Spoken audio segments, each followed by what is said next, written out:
ये कहानी एक ऐसे नेता की है जो पैदा हुआ सत्ता में, पला सियासत में और बड़ा हुआ एक ऐसे नाम के साथ जिसे पूरे भारत भर में जाना जाता है, जिसका नाम है राहुल गांधी।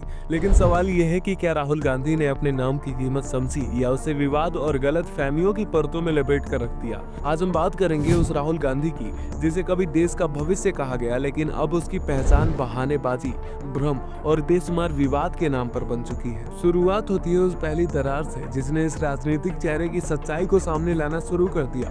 राहुल गांधी ने दावा किया कि उन्होंने हार्वर्ड यूनिवर्सिटी से पढ़ाई की है, लेकिन बाद में सामने आया कि वो फ्लोरिडा के रोलेंस कॉलेज में पढ़े थे और कैम्ब्रिज यूनिवर्सिटी के एक छोटे से प्रोग्राम के जरिए डिग्री ली थी। सवाल ये नहीं था कि वो पढ़े कहाँ थे, सवाल ये था कि आखिर सच्चाई छुपाने की जरूरत क्या थी।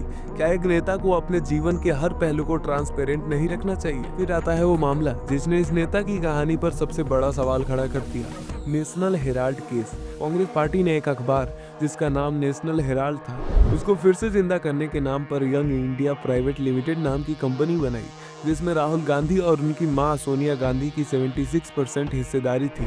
इस कंपनी ने एसोसिएटेड जनरल्स लिमिटेड का कर्ज ले लिया और धीरे धीरे करोड़ों की संपत्ति अपने नाम पर ट्रांसफर कर ली। ये सिर्फ एक कारोबारी सौदा नहीं था, यह उस जनता के पैसे का इस्तेमाल था जो कांग्रेस पार्टी को चंदे में देती थी। ईडी ने इस पर पूछताछ की, राहुल गांधी को घंटों बिठाकर सवाल किए, लेकिन जवाब क्या मिला? ये सिर्फ राजनीतिक बदला है।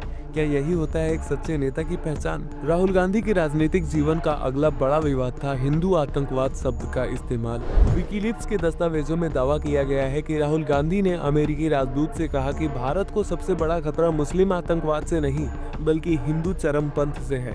इस बयान से देश में बवाल मच गया। क्या ये वही नेता है जो सबको जोड़ने की बात करता है? क्या किसी एक स्पेसिफिक धर्म को आतंकवाद से जोड़ देना कोई जिम्मेदारी सोच है? साल 2013 में राहुल गांधी ने खुद की सरकार द्वारा लाए एक ऑर्डिनेंस यानी अध्यादेश को प्रेस कॉन्फ्रेंस में फाड़ दिया। प्रधानमंत्री मनमोहन सिंह और उनकी कैबिनेट ने उसे पास किया था, लेकिन राहुल गांधी ने मीडिया के सामने आकर उसे कंप्लीट नॉनसेंस कह दिया।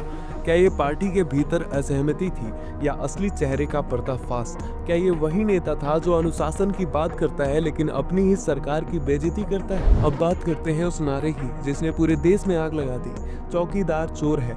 राहुल गांधी ने पीएम मोदी पर राफेल डील में घोटाले का आरोप लगाया और कहा कि सुप्रीम कोर्ट ने भी उन्हें दोषी ठहराया है, लेकिन जब सुप्रीम कोर्ट ने ऐसा कोई बयान ही नहीं दिया तो उन्हें कोर्ट से माफी मांगनी पड़ी। क्या ये सिर्फ एक चुनावी चाल थी?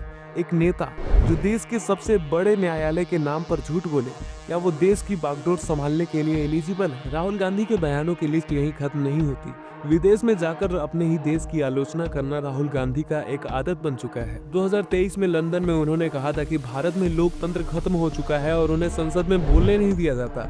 सवाल यह है कि क्या देश की छवि को अंतर्राष्ट्रीय मंच पर खराब करके कोई सच्चा नेता बन सकता है? क्या ये वही राहुल गांधी है जो भारत जोड़ो यात्रा की बात करता है लेकिन भारत की छवि तोड़ने में कोई कसर नहीं छोड़ते? राहुल गांधी का खुद को पीड़ित बताना भी कई बार राजनीति में इस्तेमाल होता दिखा।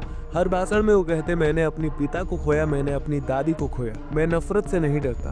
अब देखिए, दुख हर किसी के जीवन में होता है, लेकिन क्या उसे हर बार चुनावी मंच पर दोहराना एक पॉलिटिकल स्ट्रेंथ है या इमोशनली ब्लैकमेल करने की कोशिश? तो ये है राहुल गांधी की वो कहानी जो सपनों से शुरू हुई और विवादों में खो गई। क्या वो सच में बदलाव ला सकते हैं या फिर वो एक ऐसे नेता है जो अपनी ही विरासत के नाम पर बस टिके हुए हैं? क्या उनके पास वो दृष्टि है जो देश को आगे ले जाए, या फिर वो सिर्फ एक ऐसा चेहरा है जो सत्ता की गलियारों में खो गया है? फैसला आपका है, लेकिन सच्चाई यही है कि राहुल गांधी एक ऐसे नेता बन चुके हैं जिनकी हर बात, हर चाल, हर मुस्कान के पीछे एक सवाल छिपा है। क्या ये असली राहुल है या फिर बस एक ब्रांड जो समय समय पर रीब्रांड होता रहता है? अब अगर आपको भी ये वीडियो पसंद आया हो तो इस वीडियो को लाइक जरूर से कर लीजिएगा। हमारी मुलाकात फिर से होगी अगले वीडियो में, तब तक के लिए धन्यवाद।